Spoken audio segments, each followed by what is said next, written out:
بص يلا صاحبي يا خبيث، قبل الشيك ما ينزل ب3 دقايق الاقيك ساحب ديلك زي الديب وداخل الحمام. ليه؟ هتلبسني. روح فسي انجز، بس ما تنساش ان انا كمان اخبث من امك.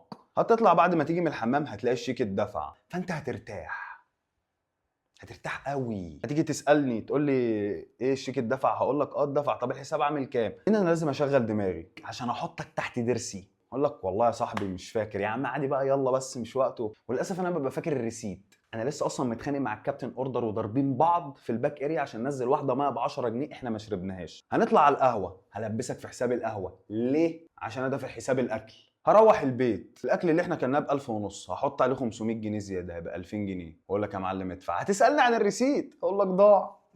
بس اللي انا فاكر ان انا دفعته في الوقت ده 2000 جنيه. ادفع. هتقول لي ما معيش انستا، معايا كاش. انا واقف تحت البيت. هتقول لي ما معيش كاش، معايا انستا. هشحن لك موبايلي 100%. هتحول يعني هتحول.